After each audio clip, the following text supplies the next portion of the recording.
ดให้เข้าชมฟรีไม่มีค่าใช้จ่ายตั้งแต่เวลา 9 นาฬิกาถึง 17 นาฬิกาหยุดทุกวันจันทร์และวันนักขัตฤกษ์มาร่วมอนุรักษ์สืบสานสร้างสรรค์ศิลปะวัฒนธรรมและวิทยาศาสตร์ของเมืองน่านคุณค่าที่น่าภาคภูมิใจ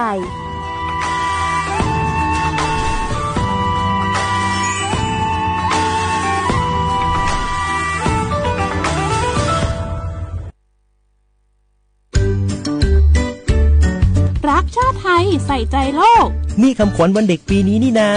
แล้วเราจะไปเล่นเต้นเที่ยวที่ไหนกันดีอะมาที่นี่เลยจ้า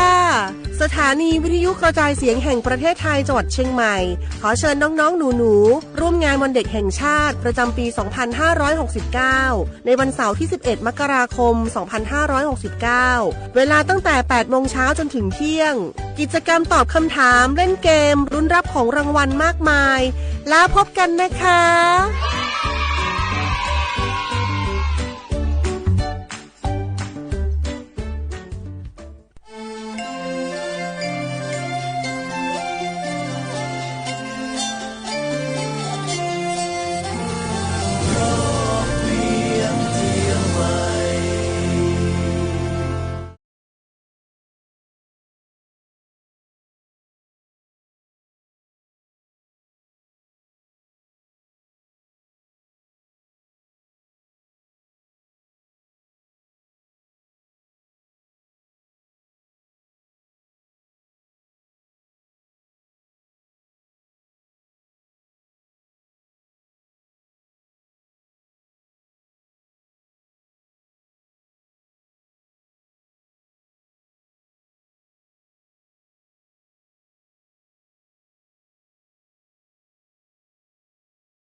สวัสดีเจ้าต้อนรับคุณผู้ฟังทุกท่านเข้าสู่ช่วงเวลาของรายการ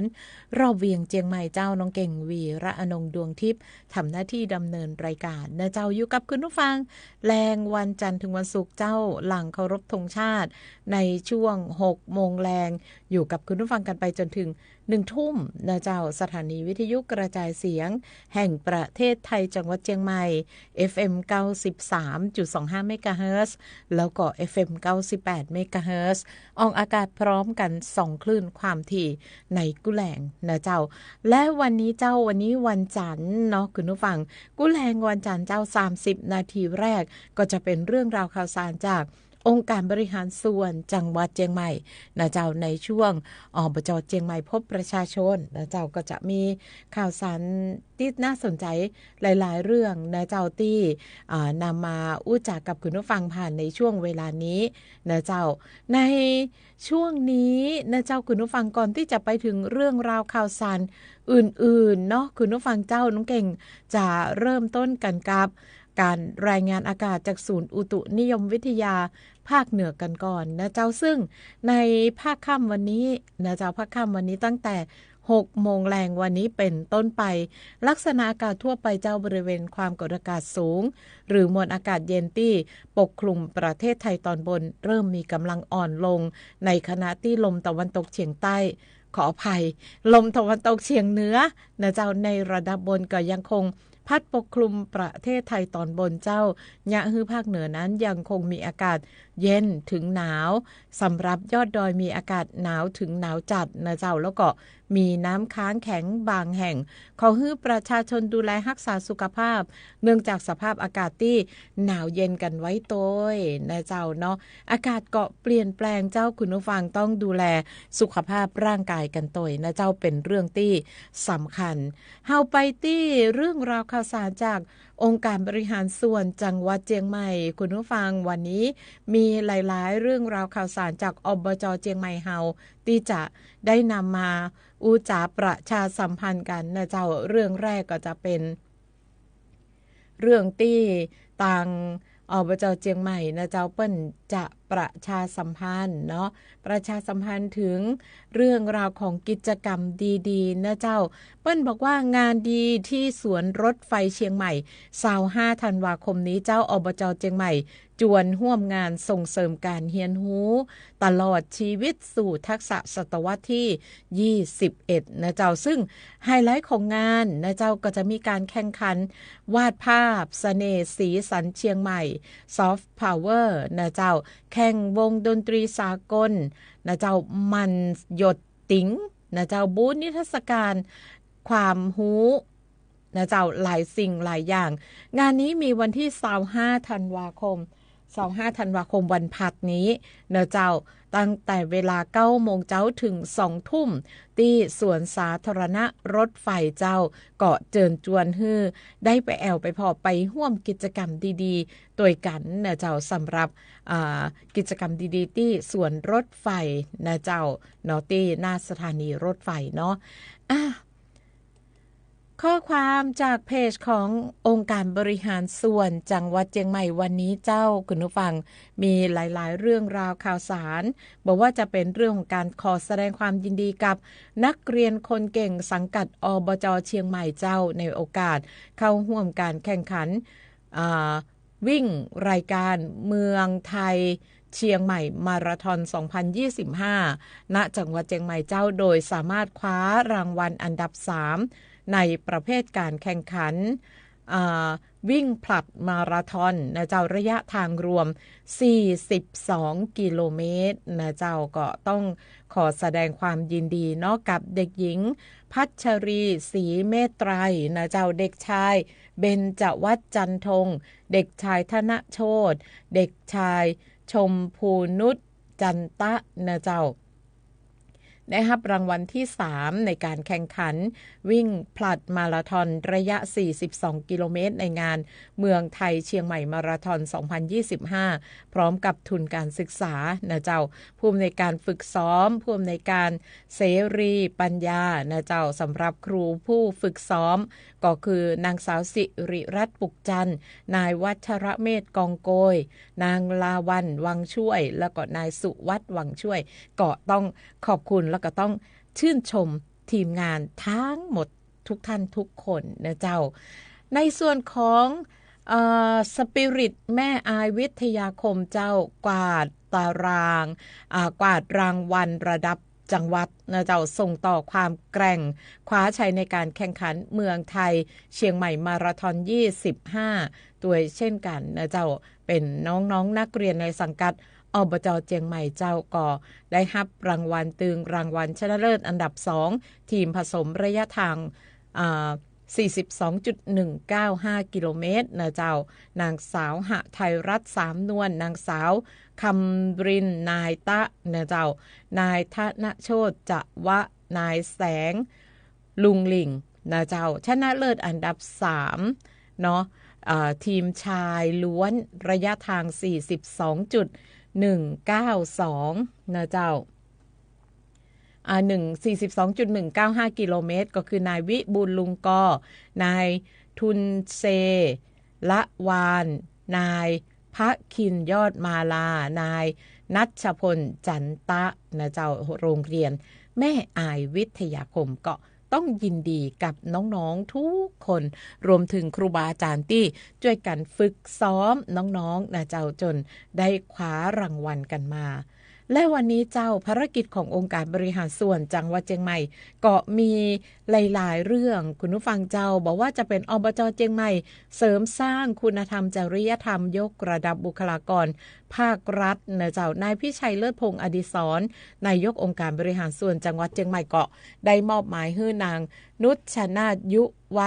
วันนะเจ้าปลัดอบจ.เชียงใหม่เป็นประธานในพิธีเปิดโครงการฝึกอบรมหลักสูตรการเสริมสร้างคุณธรรมจริยธรรมในการทำงานสำหรับบุคลากรองค์การบริหารส่วนจังหวัดเชียงใหม่โดยมีนางทองทรายหมายมั่นผู้อำนวยการกองการเจ้าหน้าที่นะเจ้าได้เป็นคนกล่าวรายงานที่วัดป่าดาราพิรมตำบลริมใต้อำเภอแม่ริมจังหวัดเชียงใหม่นะเจ้าในการจัดโครงการดังกล่าวนั้นก็มุ่งที่จะสร้างความรู้ด้านคุณธรรมจริยธรรมแล้วก็หลักธรรมาภิบาลในการปฏิบัติงานนะเจ้าผ่านการบรรยายแล้วก็กิจกรรมเรียนรู้ควบคู่กับการปฏิบัติธรรมและกิจกรรมบำเพ็ญประโยชน์เพื่อปลูกฝังค่านิยมที่ดีเสริมสร้างจิตสำนึกในการทำงานอย่างโปร่งใสสามารถนำหลักคุณธรรมนั้นไปปรับใช้ในการทำงานอย่างถูกต้องนะเจ้าแล้วก็เกิดประโยชน์สูงสุดต่อประชาชนเจ้าองค์การบริหารส่วนจังหวัดเชียงใหม่ก็ได้ให้ความสำคัญกับการพัฒนาบุคลากรอย่างต่อเนื่องนะเจ้าเพื่อที่จะยกระดับคุณภาพการทำงานเสริมสร้างความน่าเชื่อถือขององค์กรแล้วก็ขับเคลื่อนการบริหารงานภายใต้หลักการบริหารกิจการบ้านเมืองที่ดีอย่างยั่งยืนนะเจ้าก็ภารกิจดีๆทั้งนั้นนะเจ้าของอบจ.เชียงใหม่แล้วก็ตะวานี้คุณผู้ฟังเจ้าตะวานี้ที่ผ่านมานายพิชัยเลิศพงษ์อดิศรนายกองค์การบริหารส่วนจังหวัดเชียงใหม่ได้มอบหมายให้นายสมชาติวัฒนากล้ารองนายกองค์การบริหารส่วนจังหวัดเชียงใหม่เจ้าเป็นประธานในพิธีเปิดงานโอท็อปและของดีอำเภอสันทรายประจำปี 2569 ที่ลานกิจกรรมด้านหลังที่ว่าการอำเภอสันทรายนะเจ้าเพื่อที่จะส่งเสริมแล้วก็ประชาสัมพันธ์ผลิตภัณฑ์โอท็อปแล้วก็ของดีประจำอำเภอแล้วก็เปิดโอกาสให้ผู้ประกอบการแล้วก็ชุมชนเจ้าได้นำเสนอสินค้าสร้างรายได้แล้วก็กระตุ้นเศรษฐกิจฐานรากในพื้นที่นะเจ้าซึ่งงานนี้เปิ้นมีตั้งแต่ตะวันเนี่ยเริ่มตะวันนี้จนถึงวันที่27ธันวาคมเจ้าในงานก็จะมีถึงเรื่องของการออกร้านจำหน่ายสินค้าโอท็อปเจ้าแล้วก็ผลิตภัณฑ์ชุมชนคุณภาพแล้วก็การแสดงศิลปะวัฒนธรรมพื้นบ้านการแสดงของเล่น ของละอ่อนนะเจ้าการแสดงของละอ่อนและเยาวชนการเดินแบบผ้าไทยแล้วก็ผ้าไทยพระราชทานนิยมรวมถึงกิจกรรมการประกวดแล้วก็การแสดงบนเวทีนะเจ้าสะท้อนอัตลักษณ์และภูมิปัญญาท้องถิ่นของอำเภอสันทรายอย่างสร้างสรรค์นะเจ้าซึ่งองค์การบริหารส่วนจังหวัดเชียงใหม่นะเจ้าก็ได้ให้ความสำคัญกับการส่งเสริมเศรษฐกิจชุมชนแล้วก็การท่องเที่ยวอย่างยั่งยืนนะเจ้าเชิญชวนพี่น้องประชาชนและนักท่องเที่ยวเจ้าร่วมชมชิมช็อปสินค้าโอท็อปแล้วก็ของดีอำเภอสันทรายเจ้า21ถึง27ธันวาคมเนาะซึ่งก็ถือว่าเป็นแห่งหนึ่งอำเภอแห่งหนึ่งพื้นที่อำเภอที่จัดงานโอท็อปและก็ของดีประจำอำเภอของเปิ้ลนะเจ้าซึ่งก็มีทุกอำเภอคุณผู้ฟังแล้วเปิ้ลก็จะได้มารวมผลงานเด่นๆกันในงานฤดูหนาวจังหวัดเชียงใหม่กันต่อไปในช่วงนี้เก่งน่ากลัวกว่าคุณผู้ฟังจะก้ายเนาะคุณผู้ฟังเฮาไปฟังเพลงม่วนๆจากทางรายการกันต่อนะเจ้ากำนี้เฮามาฟังเพลงกำเมืองกันพ่องเจ้า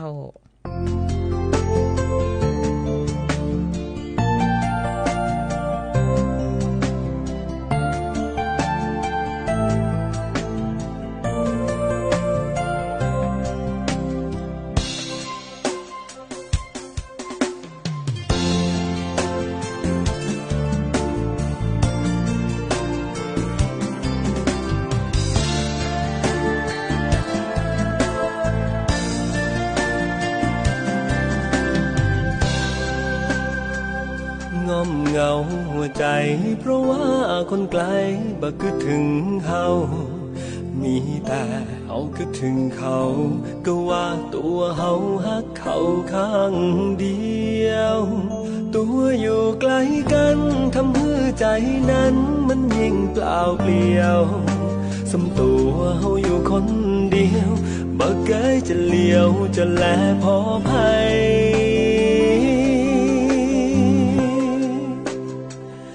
มั่นใจในฮักทั้งที่คนฮักบ่ฮู้เป็นไงสัญญาที่เคยฮื้อไว้ว่าบ่นอกใจเชื่อได้เลยนะว่าแต่ตัวเฮาบ่ฮู้ตัวเขาเป็นจะได้จาเป็นปีบ่โทรมาหาก็ลืมสัญญาที่เคยฮื้อกันฝนตกต่างโน้นมันหนาวมาถึงป่านนี้มันหนาวสิ้นดีหนาวนี้หนาวจับหัวใจห่มผ้าห่มอุ่นห่มแล้วคงช่วยอุ่นกายแต่ว่าบ่คลายหายหนาวใจได้เลยฝนตกต่างโน้นมันหนาวมาถึงตอนนี้หนาวมาเป็นปีหนาวนี้บ่มีใครมาหนาวเหน็บหนาวใจทุกอกทุกใจแต่นาได้แต่ภาวนาขออย่าเขาลืมกันง้มเหงาใจนะเพราะว่าคนหาของเฮาอยู่ไกลเบอร์โทรก็บ่ฮื้อไว้อีเมลส่งไปก็บ่ตอบมาหากเขาเปลี่ยนใจเขามีฮักใหม่เฮาก็บ่ว่าขอเพียงส่งใจคืนมา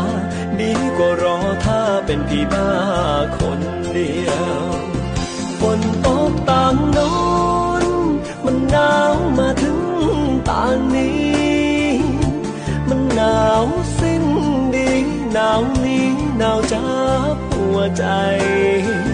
ห่มผ้าห่มอุ่นห่มแล้วคงช่วยอุ่นกายแต่ว่าบ่คลายหายหนาวใจได้เลยฝนตกต่างโน้นมันหนาวมาถึงตอนนี้หนาวมาเป็นปีหนาวนี้บ่มีใครมา หนาวเน็บหนาวใจตุกอกตุกใจแต่นาได้แต่ภาวนาขออย่าเขาลืมกันงอมเหงาใจนะเพราะว่าคนหาของเฮาอยู่ไกลเบอร์โทรก็เบิ่งไว้อีเมลส่งไปก็บ่ตอบมาหากเขาเปลี่ยนใจเขามีฮักใหม่เฮาก็บ่ว่าขอเพียงส่งใจคืนมาดีกว่ารอถ้าเป็นพี่บ้าคนเดียว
ไกลตัว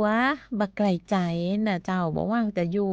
แห่งหนตำบลใดเฮาจะอยู่ใกล้อยู่ไกลกันมอกใดก็ตามนะเจ้าแต่ถ้าหากว่าใจเฮายังอยู่ใกล้กันสม่ำเสมอเนี่ยมันก็บ่เป็นเรื่องที่จะดูบ่สวยงามเนาะน้องเก่งว่าอยู่ไกลกันมากใดแต่ว่าถ้าหากว่าเฮายังใส่ใจ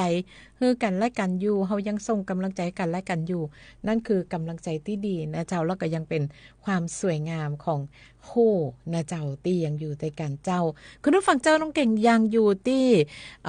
ข่าวสารจากเพจขององค์การบริหารส่วนจังหวัดเชียงใหม่นะเจ้าซึ่งวันนี้อย่างที่บอกว่าช่วงแรกของรายการยังเป็นเรื่องขององค์การบริหารส่วนจังหวัดเชียงใหม่นะเจ้าอบจ.เชียงใหม่พบประชาชนนะเจ้าต่อกันที่เรื่องของคุณสิริกัญญาค้ำคูณนางสาวเชียงใหม่ประจำปี2568เจ้าเชิญชวนสาวงามเข้าร่วมประกวดนางสาวเชียงใหม่ประจำปี2569นะเจ้าองค์การบริหารส่วนจังหวัดเชียงใหม่เปิดรับสมัครผู้เข้าร่วมการประกวดนางสาวเชียงใหม่ประจำปี2569นะเจ้าสำหรับผู้ที่มีอายุระหว่าง17ถึง28ปีนะเจ้าคุณผู้ฟัง17ถึง28ปีเพื่อที่จะเปิดรับสมัครนะเจ้าจนถึงวันที่25ธันวาคมนี่เหลือเวลาแฮมถึงวันพัดนะเจ้าวันพัดเนาะใครที่เป็นสาวงามนะเจ้ามีคุณสมบัติอย่างที่เปิ้นกำหนดมีอายุระหว่าง17ถึง28ปีนะเจ้าความงามของฉันต้องถูกโชว์เนาะยื่นใบสมัครนะเจ้าสำหรับผู้สนใจสามารถที่จะดาวน์โหลดเอกสารการสมัครได้ตั้งแต่วันที่15ถึง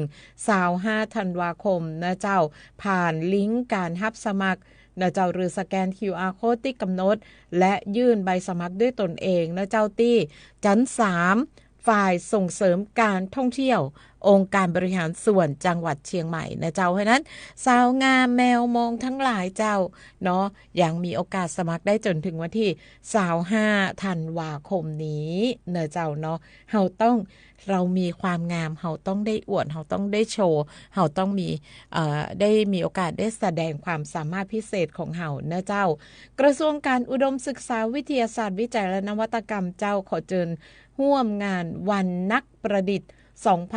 2569นะเจ้า Thailand Inventor Day 2026นะเจ้าระหว่างวันที่5ถึง9มกราคมที่ศูนย์นิทรรศการและการประชุมไบเทคบางนากรุงเทพนะเจ้าเนาะก็ไปได้กันเลยเนาะอันนี้และมีหนึ่งเรื่องที่จะประชาสัมพันธ์สำหรับนักท่องเที่ยวทุกท่านทุกคนนะเจ้าทางด้านของอุทยานวนอุทยานสวนพฤกษศาสตร์และสวนรุกขชาตินะเจ้าเปิ้นยกเว้นค่าบริการเข้าอุทยานนะเจ้าระหว่างวันที่31ธันวาคม68จนถึง1มกราคม69ก็คือวันส่งท้ายปีเก่าต้อนรับปีใหม่คุณผู้ฟังเจ้าวนอุทยานสวนพฤกษศาสตร์และสวนรุกขชาติยกเว้นการค่าบริการเข้าอุทยานแห่งชาตินะเจ้าสำหรับบุคคลชาวไทยและยานพาหนะนะเจ้าในวันที่31ธันวาคมและก็วันที่1มกราคมโดย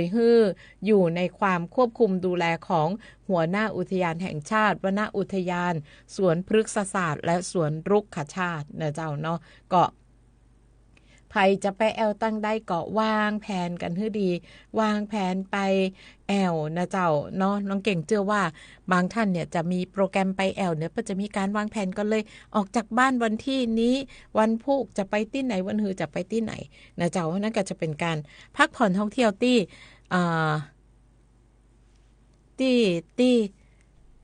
มันบอกว่าครบถ้วนสมบูรณ์นะเจ้าส่งท้ายกันที่เรื่องของเทศบาลตำบลท่าศาลาเจ้าขอเชิญแอลงานเทศกาลไฟประดับเพื่อส่งเสริมการท่องเที่ยวท้องถิ่นแสงสินริมฝายนะเจ้าแม่ข่าว River Light Wonder 24ธันวาคมจนถึง4มกราคม2569เจ้าที่ฝายมังกะลาโปนะเจ้ามังกะลาโปมังกาละโปขอสุมาเตอร์อ่านชื่อป้นผิดนะเจ้า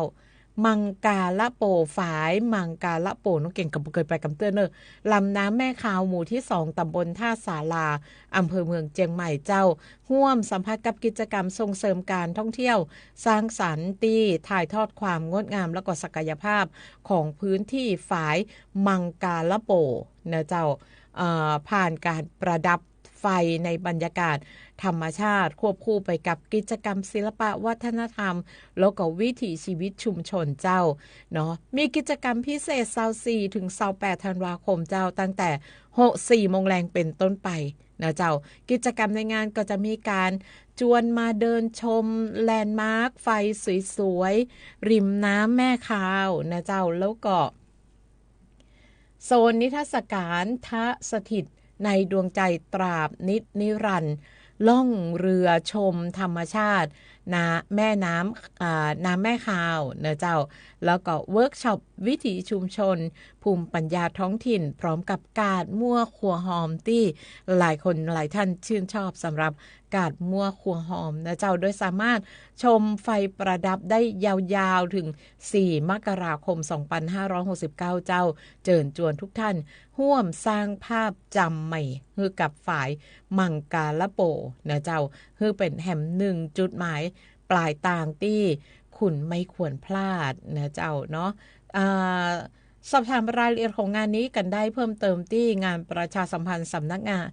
นักปลัดเทศบาลนะเจ้าเทศบาลตำบลท่าสารา053850-103/305นะเจ้าเอาละน้องเก่งจะมีเพลงม่วนๆให้คุณผู้ฟังได้ฟังกันต่อนะเจ้าในช่วงเวลานี้ช่วงของรอบเวียงเชียงใหม่กับช่วงอบจ.เชียงใหม่พบ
ช่วงสิ่งดีๆจาก PEA เข้าสู่ช่วงของสิ่งดีๆจาก PEA เจ้าวันนี้ PEA เตือนระวังกลุ่มมิจฉาชีพแอบอ้างเป็นเจ้าหน้าที่การไฟฟ้าส่วนภูมิภาคการไฟฟ้าส่วนภูมิภาคหรือ PEA ขอแจ้งเตือนประชาชนให้ระมัดระวังกลุ่มมิจฉาชีพที่แอบอ้างเป็นเจ้าหน้าที่ของ PEA โทรศัพท์ดำเนินการเรียกเก็บเงินค่าไฟฟ้าหรือขอตรวจสอบมิเตอร์ไฟฟ้าอย่าหลงเชื่อกลุ่มมิจฉาชีพดังกล่าวพร้อมแนะนำให้ประชาชนเรียกตรวจสอบบัตรประจำตัวพนักงานของ PEA และหนังสือมอบหมายจาก PEA ก่อนอนุญาตให้เข้าตรวจสอบมิเตอร์ไฟฟ้าทุกครั้ง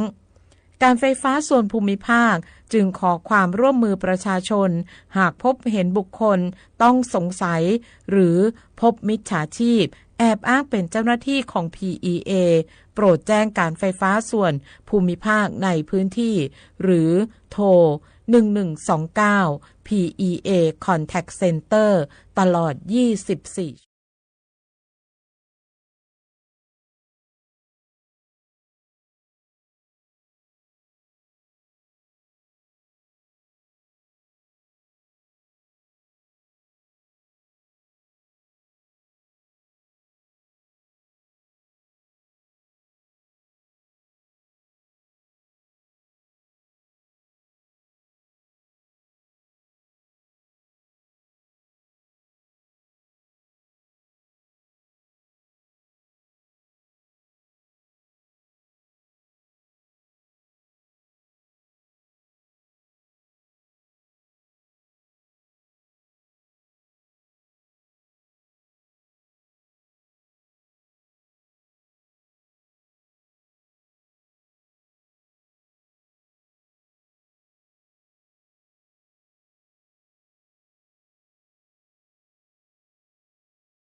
งานเพลงที่เลือกมาฝากกับคุณผู้ฟังนะเจ้าคุณก้านตองทุ่งเงินเนาะจือบ่อเนาะเจ้าเป็นเพลงหนึ่งที่เลือกมาฝากแล้วก็เลือกมาส่งท้ายกันในวันนี้นะเจ้ากับช่วงเวลาของรายการรอบเวียงเจียงใหม่ขอบพระคุณคุณผู้ฟังทุกท่านทุกคนที่ติดตามรับฟังรายการบอกว่าจะเป็นแต่ง FM 93.25 MHz FM 98 MHz หรือจะเป็นตังFacebook Live ที่เพจของสวทเชียงใหม่ PRD ขอบคุณนักๆเจ้าแล้วเราจะปิกมาปะกันใหม่วันพุธนะเจ้าในช่วง6 โมงแรงหลังเคารพธงชาติน้องเก่ง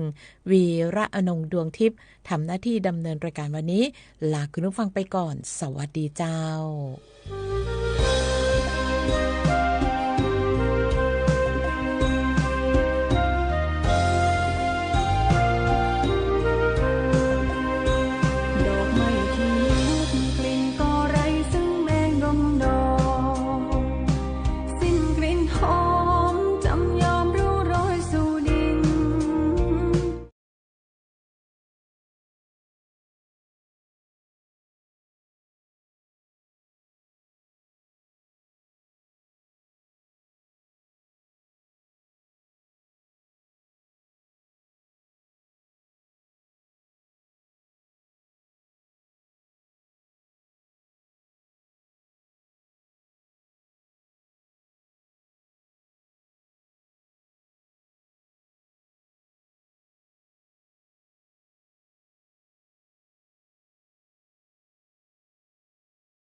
ที่นี่สถานีวิทยุกระจายเสียงแห่งประเทศไทยต่อไปเสนอข่าวซึ่งมีหัวข้อข่าวดังนี้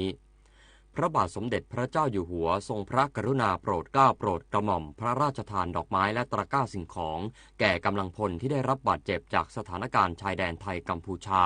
ณโรงพยาบาลปราสาทจังหวัดสุรินทร์